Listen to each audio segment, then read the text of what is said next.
El 31 de marzo de 2009, Benjamín Netanyahu tomó posesión como primer ministro de Israel, excepto por un periodo de 18 meses entre junio de 2021 y diciembre de 2022. Ha estado en el poder desde entonces, convirtiéndolo en el primer ministro con más tiempo en el cargo en la historia de Israel. Lo extraño del éxito político de Netanyahu es que es un político tan divisivo, alguien que ha sobrevivido constantemente encontrando nuevos aliados que lo mantienen en el poder. Mientras tanto, ha enfrentado constantes acusaciones de corrupción y ha transformado la política israelí. ¿Cómo ha logrado este individuo tan polémico mantenerse en el poder durante tanto tiempo? ¿Y cuáles son sus opiniones y motivaciones? Esta es la historia de Benjamín Netanyahu, el político moderno más influyente de Israel.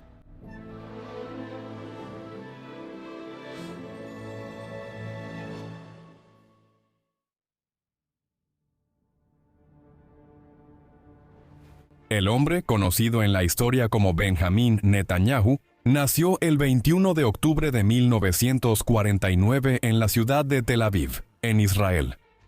El país solo había existido desde un año y medio antes, cuando la Declaración de Independencia de Israel se emitió el 14 de mayo de 1948, para crear Israel a partir del mandato británico sobre Palestina, colonia controlada por los británicos en Medio Oriente desde el fin de la Primera Guerra Mundial. El padre de Benjamín era Benzion Netanyahu. Nació en Varsovia en 1910, cuando era parte del Imperio Ruso.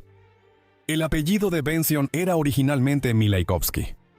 La familia cambió el apellido a Netanyahu después de emigrar a la Palestina bajo mandato en 1920, un apellido que significa dado por Yahvé o dado por Dios. Natán, padre de Benzion, era rabino, pero Benzion, menos religioso, se volvió historiador y realizó un trabajo importante sobre la comunidad judía en la España medieval.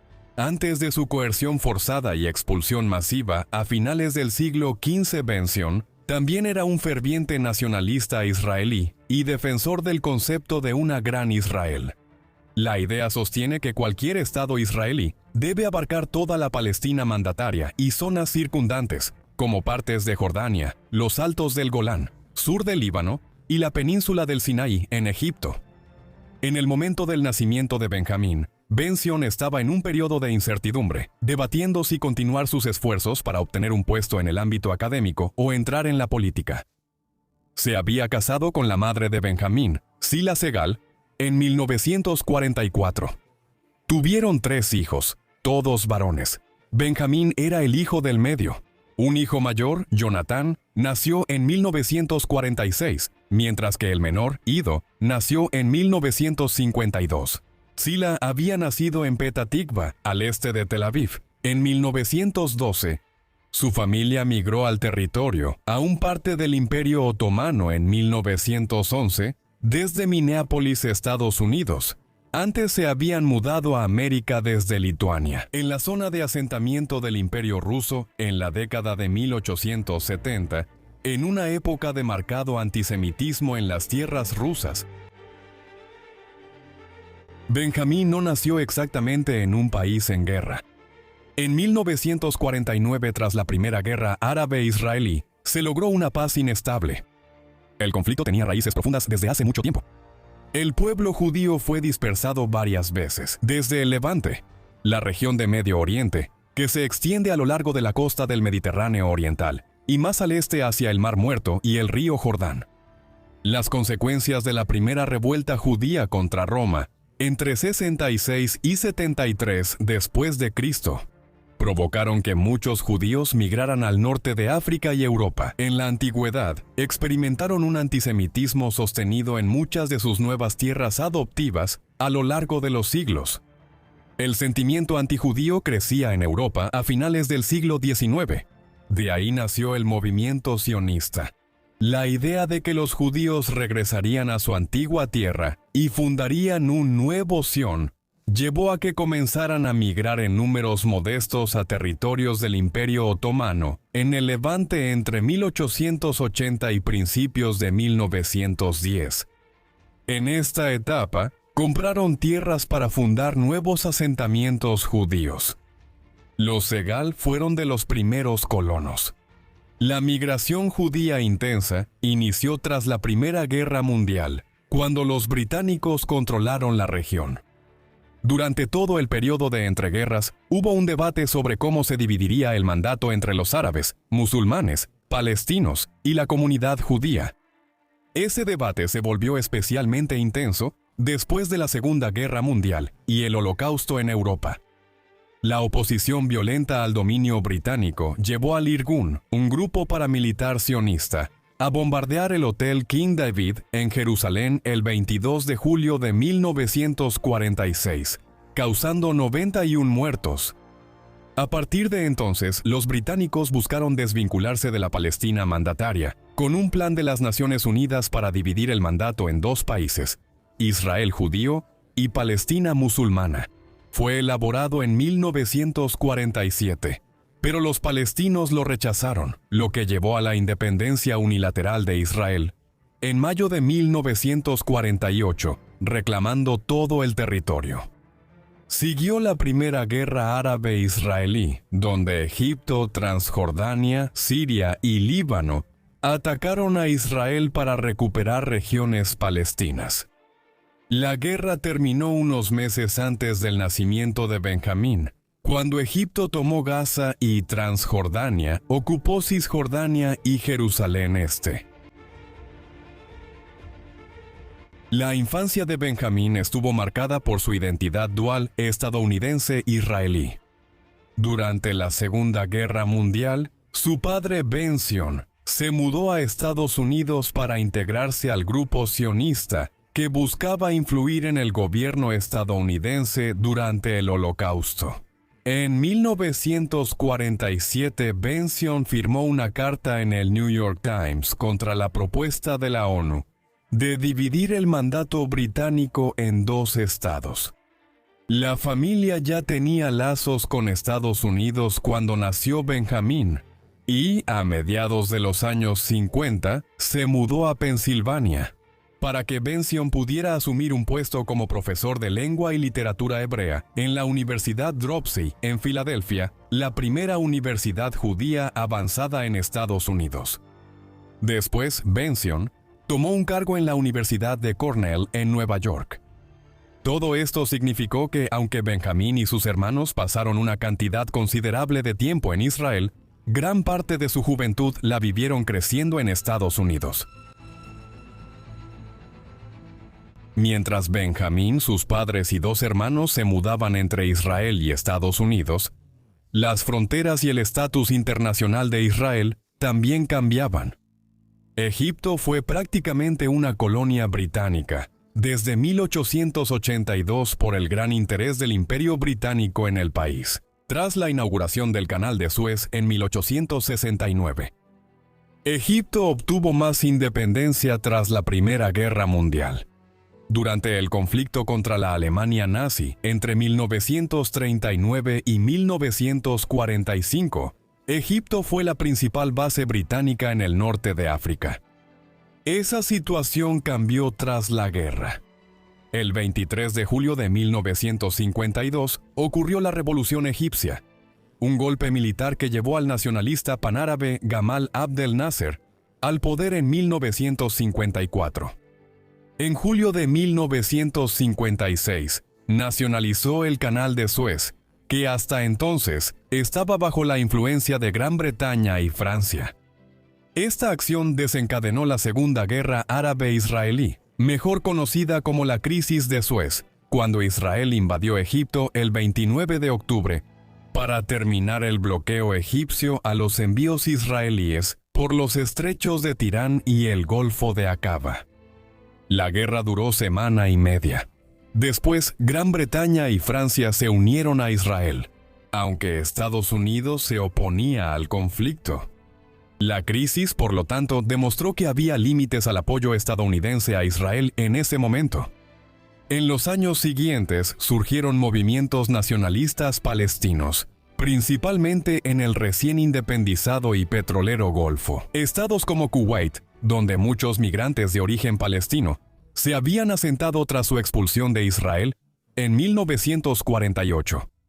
Algunos de estos individuos estuvieron en Egipto durante la Segunda Guerra Árabe-Israelí y combatieron en 1956. En 1959 fundaron Fatah en Kuwait. 5 años después, la Organización para la Liberación de Palestina, o OLP, fue establecida como una organización paraguas para los diversos movimientos militantes palestinos.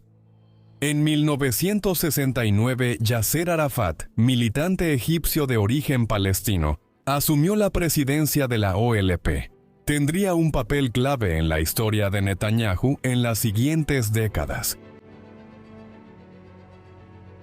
Netanyahu volvió a Israel en medio de la situación política cambiante. Asistió a la preparatoria Cheltenham en Pensilvania y luego, al cumplir 18 años en 1967, se unió a las Fuerzas de Defensa de Israel. El momento fue significativo. La Guerra de los 6 días se libró del 5 al 10 de junio de 1967. Esto se debió nuevamente al acceso de Israel al Mar Rojo. Posteriormente, Israel invadió Egipto y, en una rápida campaña militar de 6 días, tomó el control de la Franja de Gaza, la península del Sinaí, los Altos del Golán, Jerusalén Este y Cisjordania. Esto logró el objetivo de muchos sionistas, como Benzion Netanyahu, quien años antes pidió un gran Israel. Aunque la nueva situación no duraría mucho, la situación militar era tensa como resultado de la Guerra de los 6 días. Cuando Netanyahu ingresó a las Fuerzas de Defensa de Israel, nadie sabía cuándo Egipto u otro vecino de Israel podría atacar. Además, Fatah y la OLP estaban cada vez más activos desde Jordania, en el lado oriental del río Jordán, donde la población de emigrados palestinos ahora superaba en número a los jordanos. Netanyahu sirvió después como parte de la unidad especial Sayeret Matkal. Participó en incursiones en Jordania y Egipto durante la guerra de desgaste tras la Guerra de los 6 días. Estuvo casi al borde de la muerte en una misión en el Sinaí en mayo de 1969. Netanyahu dejó las Fuerzas de Defensa de Israel en 1972 y volvió a Estados Unidos.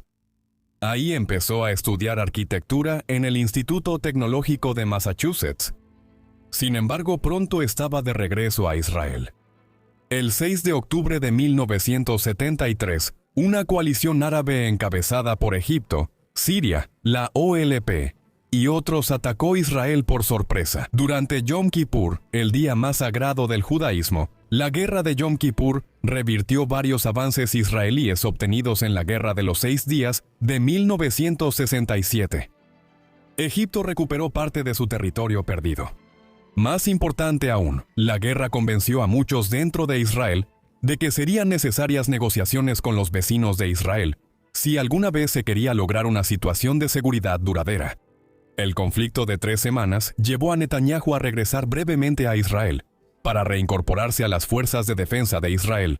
Él formó la opinión contraria durante la guerra mientras Egipto recuperaba el Sinaí. A largo plazo, Israel mantuvo el control de la Franja de Gaza, Cisjordania y los Altos del Golán, ocupados en 1967. Por lo tanto, Netanyahu llegó a la conclusión de que incluso una alianza árabe unida, realizando un ataque sorpresa, no podría derrotar a Israel. Así, Israel podría sobrevivir como un estado de seguridad. Como diría más tarde, la guerra de Yom Kippur les mostró a nuestros vecinos que no pueden derrotarnos con armas. Esto marcaría su visión política de por vida. Tras el conflicto, volvió a Estados Unidos y terminó sus estudios en el EMIT, obteniendo una licenciatura en arquitectura y una maestría en administración de empresas. También creó una familia por primera vez. En 1972 se casó con Miriam Weizmann, a quien conoció en su servicio en las Fuerzas de Defensa de Israel. Tuvieron una hija, Noah, nacida en 1978. Cuando Miriam estaba embarazada, Benjamin inició una aventura con Fleur Cates, una estudiante británica. Se divorció de Miriam y en 1981 se casó con Fleur tras su conversión al judaísmo. Este segundo matrimonio no tuvo hijos. Un momento clave para Netanyahu fue en el verano de 1976.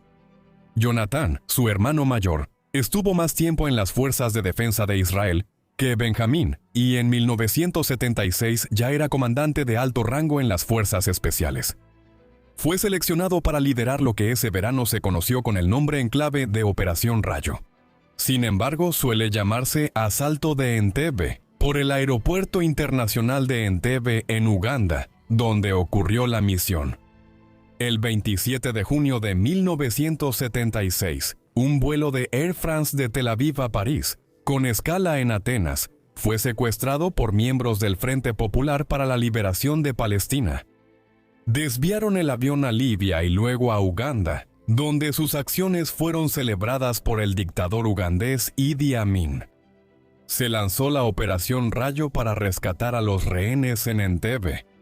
La redada del 4 de julio de 1976 fue exitosa para Israel y permitió rescatar a más de 100 rehenes israelíes.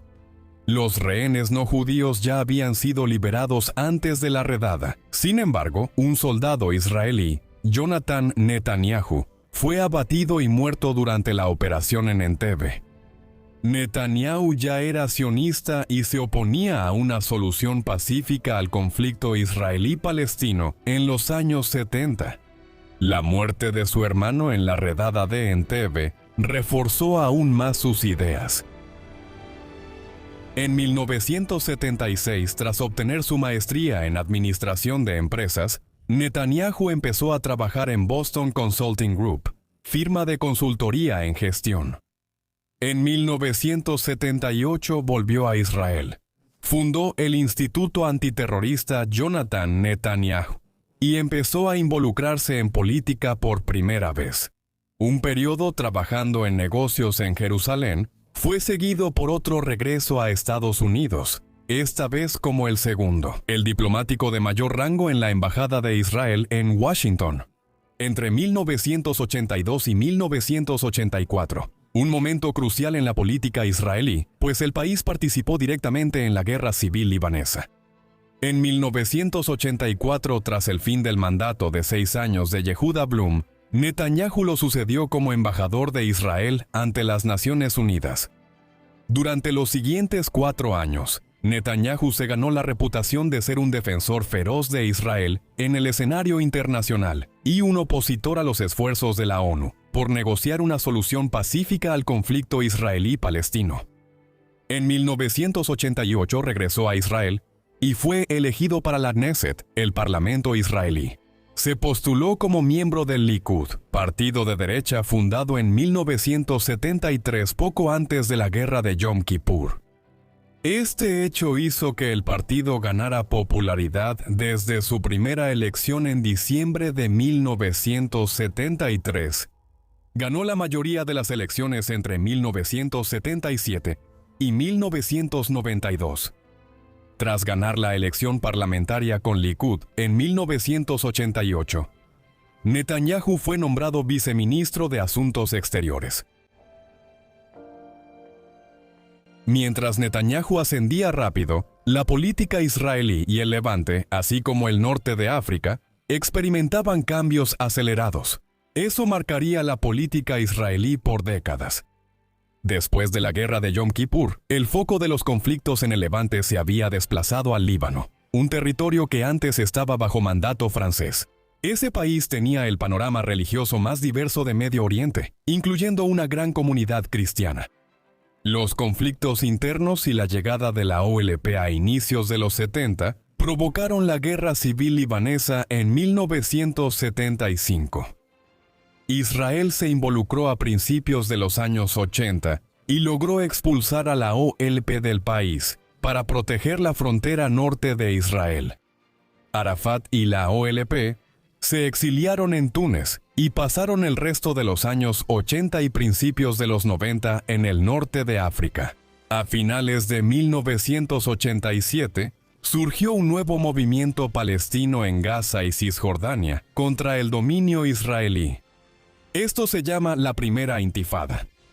Ahora surgía la pregunta dentro de la política israelí sobre si Israel necesitaba llegar a un acuerdo con la OLP para evitar una situación en la que los ciudadanos israelíes fueran acosados por ataques terroristas de manera casi continua, y para prevenir que surgieran grupos palestinos más radicales que superaran a la OLP. Por lo tanto, a principios de la década de 1990, se iniciaron conversaciones con la OLP, buscando un proceso de paz para crear un Estado palestino en tierras ocupadas por Israel durante décadas. Los acuerdos de Oslo, que fueron negociados entre Israel y la OLP en la primera mitad de la década de 1990, delinearon un plan mediante el cual se establecería gradualmente un Estado palestino, compuesto por la Franja de Gaza, Cisjordania y Jerusalén Este. Este Estado no sería tan grande como el Estado palestino planeado bajo el Plan de la ONU de 1947. Después de casi medio siglo, otra vez había un plan para la solución de dos estados. Likud ganó las elecciones de la Knesset en 1988, y el líder, Yitzhak Shamir, continuó como primer ministro de Israel durante las primeras etapas del proceso de paz. Sin embargo, en 1992, debido a la percepción de que el Likud no supo manejar la primera intifada, el Partido Laborista ganó nuevas elecciones de la Knesset, e Yitzhak Rabin se convirtió en el nuevo primer ministro. Él y su canciller Shimon Peres negociaron los acuerdos de Oslo, y junto con Yasser Arafat recibieron el Nobel de la Paz en 1994. Tras perder en las elecciones de 1992, Shamir dejó el liderazgo del Likud en marzo de 1993.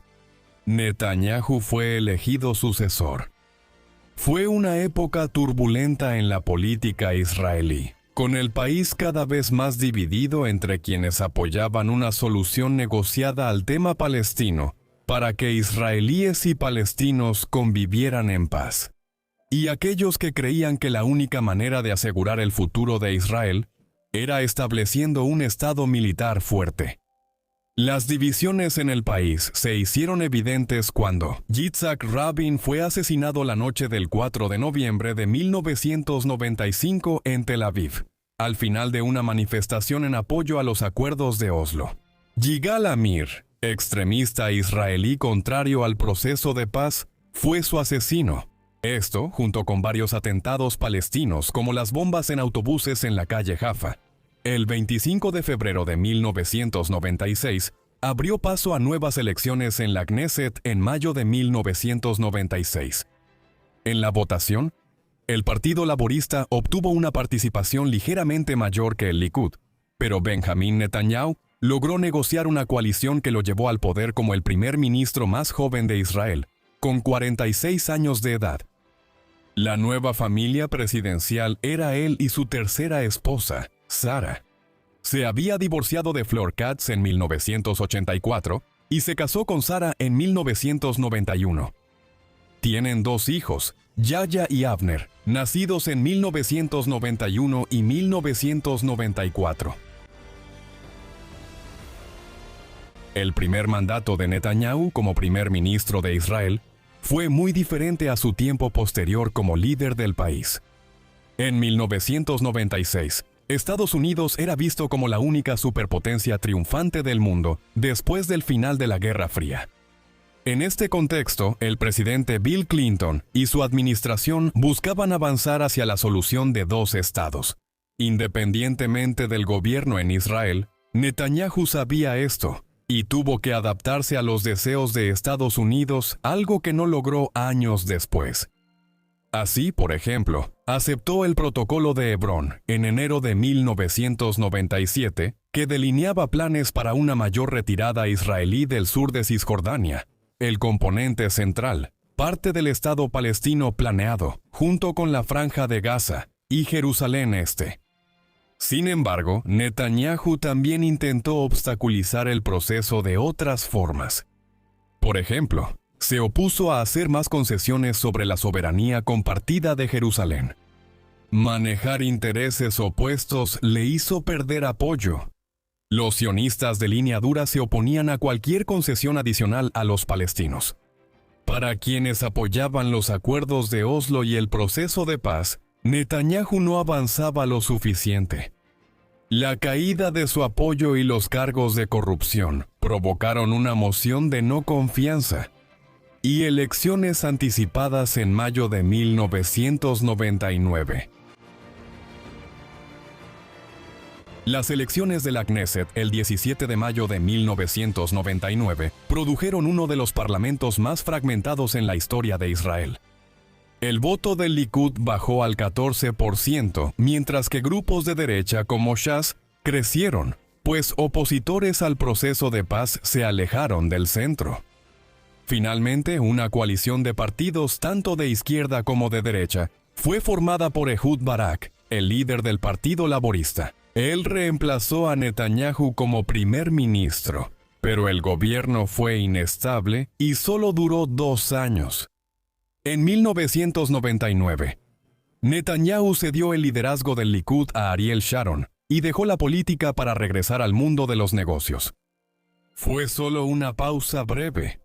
En 2001, cuando se celebraron nuevas elecciones para primer ministro, muchos dentro del Likud contactaron a Netanyahu para animarlo a postularse como alternativa a Sharon, pero Netanyahu se negó a hacerlo. Un año después, aceptó volver al gobierno como ministro de Relaciones Exteriores en el gabinete de Sharon. Mientras tanto, el proceso de paz se estaba desmoronando. En septiembre de 2000, inició una segunda intifada en Israel y los territorios palestinos. Duraría 4 años y medio y demostró que la OLP estaba siendo superada por grupos palestinos más militantes, como Hamas. No ayudó en nada que el liderazgo anciano de la OLP, en la forma de individuos como Arafat y Mahmoud Abbas, resultara ser sumamente corrupto, después de asumir el poder en la ciudad de Gaza y Ramallah. De manera crucial, la segunda intifada fue mucho más violenta que la primera, una década antes, con atentados terroristas masivos dirigidos a centros civiles en ciudades israelíes. El resurgimiento de Netanyahu como un político israelí prominente fue rápido. En las elecciones de la Knesset en 2003, el apoyo al Likud subió a casi el 30% de los votos. Se percibía que el Partido Laborista condujo a Israel al proceso de paz. El estallido de la segunda intifada fue señal de fracaso, dejando a los ciudadanos israelíes aún menos seguros que en la primera intifada. Sharon siguió como primer ministro y, sorprendentemente, ascendió a Netanyahu, su principal rival en el Likud, a ministro de Finanzas. Durante los siguientes 2 años, él inició una serie de reformas económicas neoliberales que privatizaron los activos estatales. Hubo un auge económico entre 2004 y 2007, lo que le ganó a Netanyahu seguidores en el proceso. Sin embargo, es debatible si esto fue simplemente una recuperación tras la segunda intifada y la mini-crisis económica de principios de los 2000. Esta empezó a disminuir en 2004.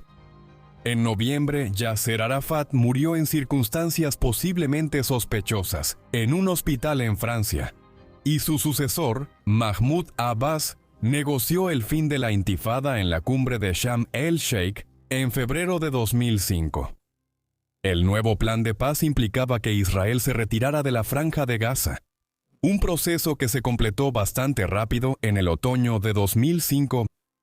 Netanyahu se opuso a la medida, declarando que entregaría la franja a Hamas. Él renunció al gobierno en protesta y pronto retomaría el control del Likud, mientras la política israelí entraba en otro periodo de cambios. Aunque Sharon había intentado evitar cualquier posible desafío a su liderazgo al incorporar a Netanyahu al gobierno, después de la retirada de Gaza, quedó claro que había perdido apoyo. Por lo tanto, decidió dejar Likud y fundar su propio partido, Kadima, a partir del ala más moderada del Likud. Esto permitió que Netanyahu regresara como líder del Likud. Sin embargo, la mayoría de los simpatizantes abandonaron el partido en las elecciones de la Knesset del 28 de marzo de 2006 El voto del Likud bajó al 9% y Netanyahu solo obtuvo 12 escaños en la Knesset de 120. Kadima ganó las elecciones y Ehud Olmert asumió como primer ministro. El clínicamente obeso Sharon sufrió una serie de derrames cerebrales en diciembre de 2005 y enero de 2006 que lo dejaron en coma, el cual duró 8 años antes de su muerte en enero de 2014. En oposición a Olmert, entre 2006 y 2009, Netanyahu se presentó como un opositor a la situación política que se estaba desarrollando. Hamas llegó al poder en la Franja de Gaza después de ganar las elecciones palestinas en 2006, dejando a la OLP a cargo de Cisjordania y creando efectivamente dos entidades palestinas diferentes. Después se desarrolló una guerra entre Israel y Hamas, hasta que en 2008 se logró un alto al fuego mediado por Egipto. Netanyahu se opuso firmemente, argumentando que solo permitiría a Hamas rearmarse sin beneficio para Israel. Netanyahu se consolidó como figura política clave en Israel tras las elecciones de la Knesset en febrero de 2009. Likud duplicó su resultado de hace 3 años y obtuvo el 22% de los votos. Aunque esto fue ligeramente inferior a Kadima, Netanyahu estaba en mejor posición para formar una gran coalición de Likud y los partidos más pequeños que lo convirtieron en primer ministro. Desde entonces ha sido casi continuamente primer ministro de Israel, con la excepción de un periodo de 18 meses entre el verano de 2021 y diciembre de 2022. Aunque su liderazgo ha sido frecuentemente inestable, con muchas elecciones de la Knesset durante este periodo, su enfoque de gobierno en este tiempo a veces se describe como la doctrina Netanyahu.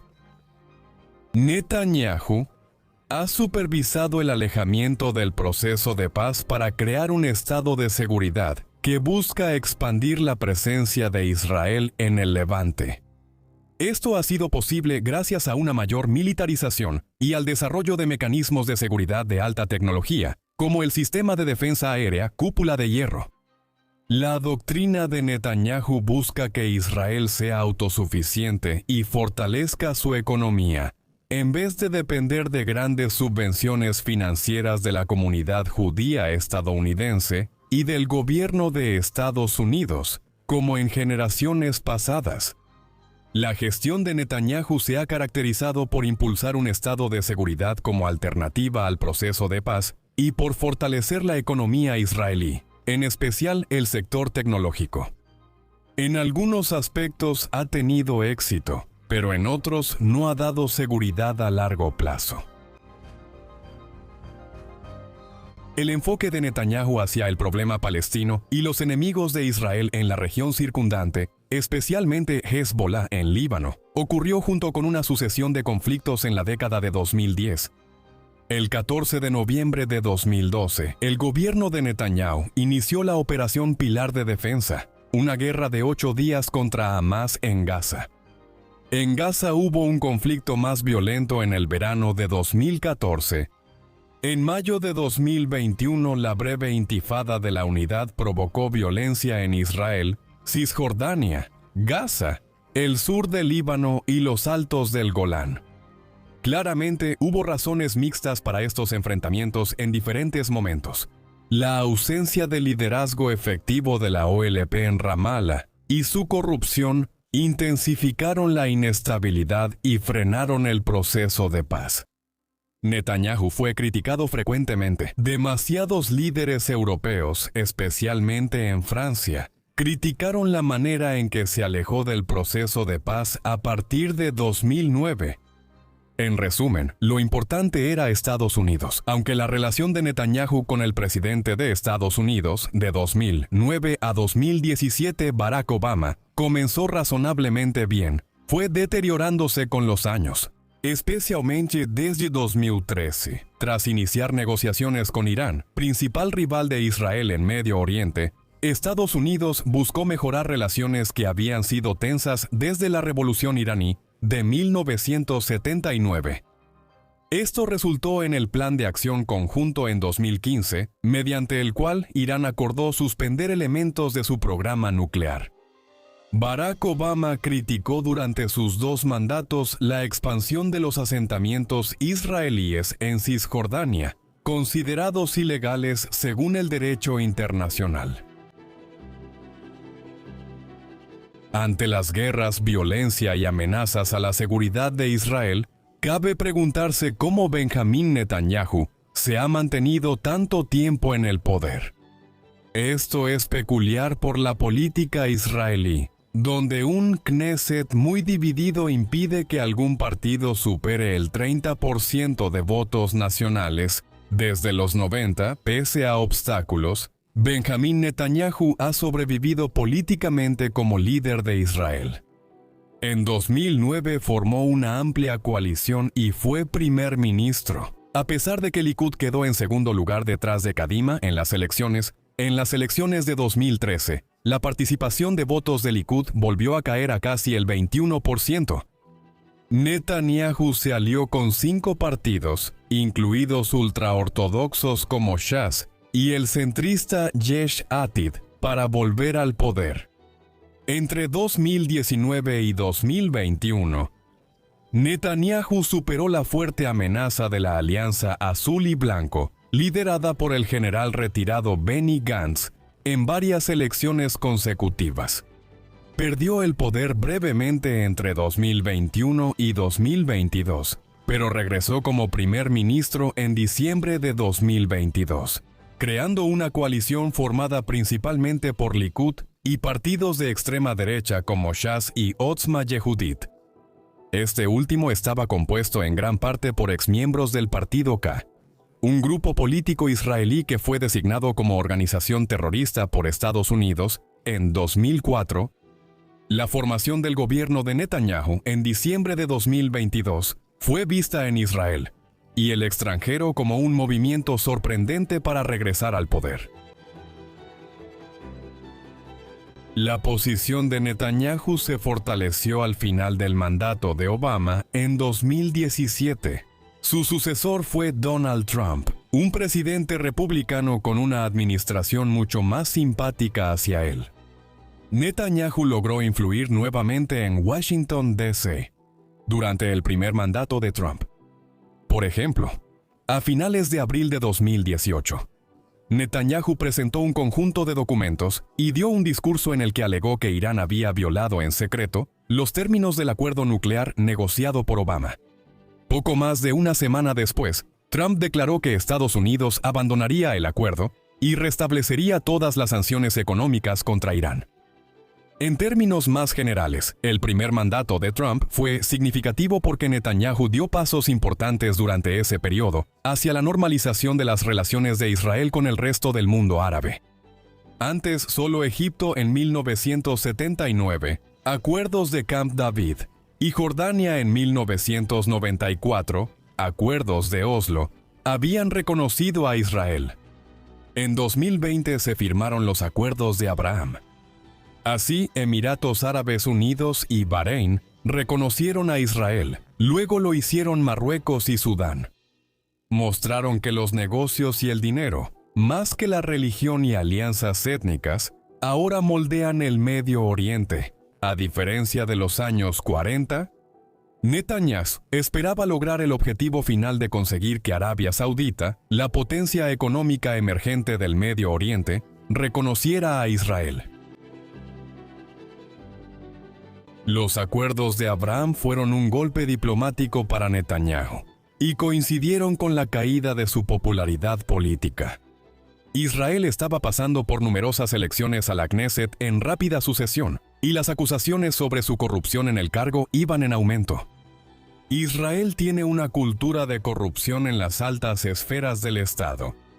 Aunque líderes como David Ben Gurion y Golda Meir no fueron acusados de mala conducta, casi todos los primeros ministros desde los años 90 sí lo han sido, aunque los cargos contra Shimon Peres fueron menores. Ehud Olmert fue condenado por soborno y sentenciado a 6 años de prisión en 2014. Se presentaron cargos de corrupción contra Netanyahu durante su primer mandato como primer ministro, entre 1996 y 1999. Las acusaciones aumentaron después de que regresó para liderar el gobierno, a partir de 2009. Por ejemplo, se dice que ha aceptado regalos valuados en cientos de miles de dólares durante años, para flexibilizar leyes fiscales, beneficiar a residentes que regresan a Israel y asegurar visas estadounidenses para ciudadanos israelíes. Uno de los casos en su contra, el caso 2000, tiene que ver con su relación con Anon Moses, el dueño de Yediot Aharonot, un importante periódico sensacionalista israelí. Los fiscales afirman que Netanyahu llegó a un acuerdo con Moses, mediante el cual se introduciría una legislación para beneficiar al periódico. A cambio, Moses daría cobertura mediática favorable a Netanyahu. Algunos de estos cargos llevaron a los fiscales a presionar la acusación formal de Netanyahu desde 2018. El tema de la supuesta corrupción de Netanyahu empezaba a convertirse en protestas completas. Para 2019, mientras una rápida sucesión de elecciones en la Knesset no lograba formar un gobierno estable, el Likud seguía obteniendo entre el 25% y el 30% de los votos. Pero la alianza azul y blanco de Benny Gantz estaba empatada con Netanyahu. A partir de este momento, una sucesión de crisis comenzó a combinarse para mantener a Netanyahu en el cargo y evitar su enjuiciamiento. Por ejemplo, las protestas que pedían su enjuiciamiento empezaron a intensificarse en los primeros meses de 2020, cuando el inicio de la pandemia de 19 las frenó severamente. Este tipo de protestas se volvieron ilegales tras la ley de emergencia aprobada en marzo, durante la formación de un gobierno de unidad nacional para enfrentar la crisis. Tras los confinamientos de la primera ola de la pandemia, las protestas masivas contra Netanyahu se reanudaron. Para 2021 era evidente que no podía seguir en el poder, y en junio de 2021 se formó un nuevo gobierno, compuesto por una amplia coalición de partidos de todos los sectores del espectro político, con Naftali Bennett sirviendo inicialmente como primer ministro.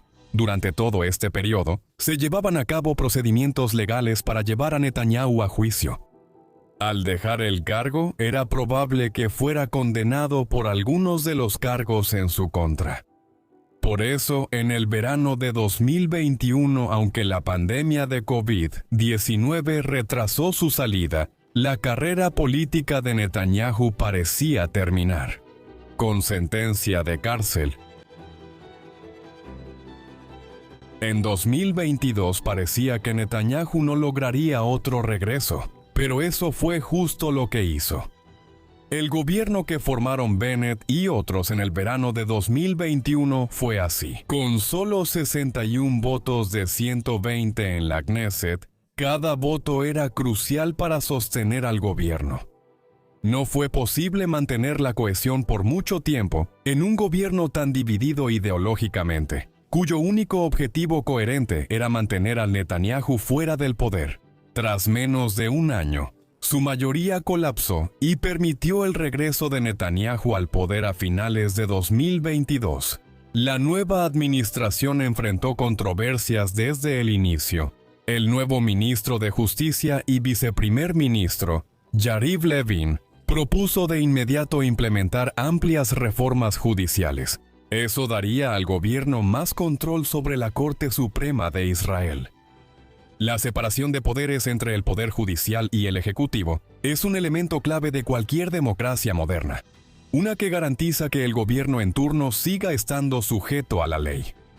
Muchos israelíes creían que las reformas judiciales buscaban evitar que Netanyahu fuera condenado por corrupción y darle mayor control sobre el poder judicial. Meses después hubo grandes protestas con miles de personas en ciudades como Tel Aviv. Estas continuaron por meses, de enero a principios de octubre de 2023. Al final, las reformas judiciales no se aprobarían como se propuso en enero de 2023. La llamada Ley de Razonabilidad, que permitía al gobierno anular decisiones judiciales, fue aprobada en verano de 2023 y revocada a inicios de 2024. El mayor problema es que las reformas judiciales y las protestas quedaron archivadas tras los ataques coordinados de Hamás contra Israel desde Gaza el 7 de octubre de 2023. Esa mañana, miles de cohetes se lanzaron desde Gaza a Israel para distraer sus sistemas de defensa. Miles de militantes de Hamás rompieron las defensas entre Gaza e Israel y atacaron dentro de Israel. El alcance de los ataques está bien documentado. Unos 364 israelíes fueron asesinados en el Festival de Música Nova cerca de la frontera. También hubo ataques a kibutz israelíes e incidentes de violencia sexual en toda la región fronteriza. Unos 250 rehenes fueron llevados a Gaza. Miles más fueron asesinados y heridos en el ataque más destructivo contra Israel en medio siglo. Y un evento comparado de inmediato con los ataques del 11 de septiembre en Estados Unidos por Al-Qaeda en 2001. En cuanto a las cicatrices psicológicas que dejaría en la nación de Israel, tras los ataques del 7 de octubre, las críticas en Israel se enfocaron en Netanyahu. Se cuestionó cómo ocurrieron los ataques en un estado con alta tecnología y seguridad. ¿Por qué los satélites israelíes no detectaron comportamientos inusuales cerca de la frontera gazatí con Israel? ¿O cómo es que los servicios de inteligencia israelíes no obtuvieron alguna información sobre un posible ataque? Otra crítica fue que la policía y las fuerzas de defensa de Israel estaban distraídas por la reforma judicial, protestas en Tel Aviv y otros lugares, relacionadas con los intentos de Netanyahu de evadir cargos graves de corrupción. Finalmente, a pocas horas de los ataques, las tensiones comenzaron a aumentar respecto a toda la estrategia empleada por Netanyahu durante los últimos 14 años. Por ejemplo, al día siguiente de los ataques, el 8 de octubre de 2023, el Times of Israel publicó artículos argumentando que toda la doctrina de Netanyahu había sido en parte responsable de ellos. Afirmaba que él había promovido activamente la división en los territorios palestinos durante muchos años para debilitar a la OLP y a la Autoridad Palestina en Ramallah, fortaleciendo a Hamás en Gaza durante el proceso. Aunque los israelíes estaban unidos por la ira tras los ataques, Netanyahu recibió críticas y sintió la necesidad de incorporar la alianza de Benny Gantz y varios otros partidos de todo el espectro político a un gobierno de unidad. Tras los ataques,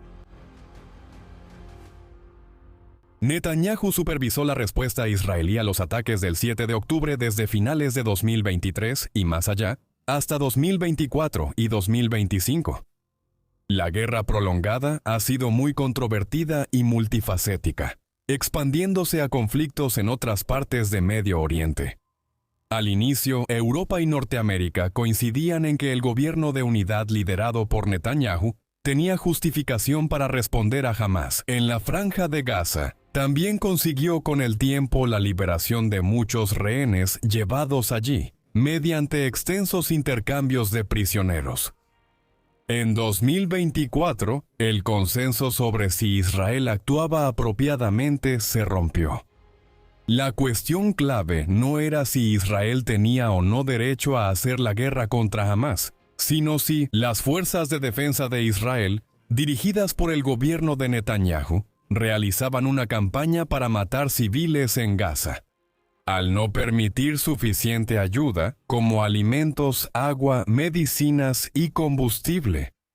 El 21 de noviembre de 2024, la Corte Penal Internacional emitió una orden de arresto contra Netanyahu, citando crímenes de guerra como el uso del hambre como método de guerra y el ataque intencional contra la población civil como motivo para la emisión de la orden. Netanyahu ha llevado la guerra a otras zonas de Medio Oriente. Tras los ataques del 7 de octubre, Hezbollah, grupo terrorista libanés apoyado por Irán, empezó a lanzar muchos cohetes al norte de Israel.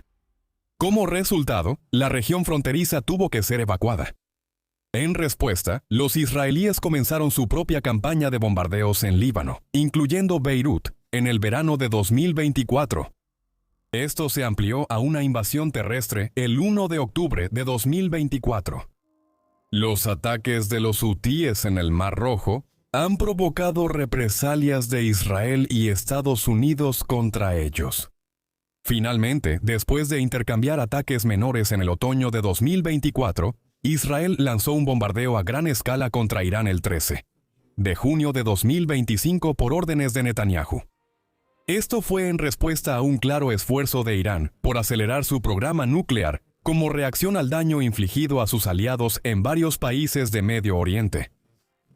En 2024, Estados Unidos se unió a la guerra de 12 días 9 días después, bombardeando las instalaciones nucleares de Irán.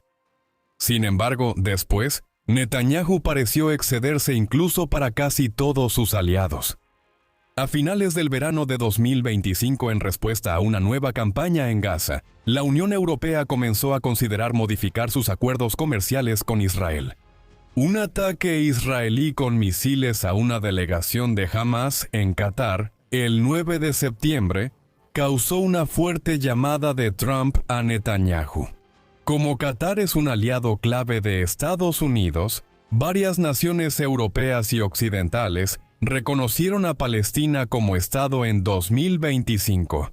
En respuesta a la manera en que el gobierno de Netanyahu ha actuado en Gaza, miles de israelíes han comenzado una vez más a protestar contra Netanyahu. Benjamín Netanyahu enfrenta un futuro incierto. La administración de Trump, que asumió en enero de 2025 en Estados Unidos, ha cambiado varias veces su política sobre la Franja de Gaza. Parece que se ha decidido que Israel no tome el control total de la franja y que allí se desplegará una fuerza internacional de paz. Es debatible si Netanyahu será el primer ministro israelí que supervise esto. Enfrenta mayor oposición por supuesta corrupción, políticas autoritarias y propuestas para obligar a judíos ultraortodoxos al servicio militar. Las encuestas indican que podría perder el poder en las elecciones de 2026, en parte porque sus oponentes están divididos en muchos temas, pero unidos en oponerse a él, muy parecido a la coalición que lo destituyó del poder en 2021. Si a Netanyahu le va mal, podría ir a la cárcel en los próximos años. Benjamín Netanyahu es, sea amado u odiado, la figura más importante de la política israelí moderna. Su vida casi coincide con la existencia de Israel. Nació en octubre de 1949, poco más de un año tras la creación de Israel. Vivió en Israel y Estados Unidos en su juventud. Fue solo a partir de finales de los años 80 que se comprometió firmemente a vivir en Israel. Su ideología política se formó tras la muerte de su hermano Jonathan en la incursión de Entebbe en 1976 Ninilelisín. Al entrar al Knesset en 1988, ascendió rápidamente en el Likud y el gobierno. En 1993 fue líder opositor como jefe del Likud, y en 1996 se convirtió en el primer ministro más joven de Israel, a los 46 años de edad. Desde 2009 ha dominado la política israelí, manteniéndose en el poder de manera continua desde entonces, salvo un año y medio entre junio de 2021 y diciembre de 2022. Su postura ha cambiado. Aunque Netanyahu siempre fue de derecha en la política israelí, se ha desplazado aún más a la derecha con el tiempo. A finales de los 90, cuando ocupó el cargo por primera vez, tuvo que unirse al proceso de paz por presión de Estados Unidos. Pero desde 2009 ha seguido una estrategia que busca deslegitimar a la OLP y la solución de dos estados. Ha buscado convertir a Israel en un estado de seguridad tecnológica. Los cargos de corrupción lo han perseguido, y antes de los ataques de Hamas a Israel, El 7 de octubre de 2023, Netanyahu parecía vivir tiempo prestado. Políticamente, aún está por verse si podrá mantenerse en el poder en los próximos años. ¿Qué opinas de Benjamín Netanyahu? Él es responsable del colapso de la solución de dos estados y de elegir convertir a Israel en un estado de seguridad. ¿O la doctrina de Netanyahu es una solución práctica a un proceso de paz que no estaba funcionando? Por favor, háganos saber en la sección de comentarios y, mientras tanto, muchas gracias por vernos.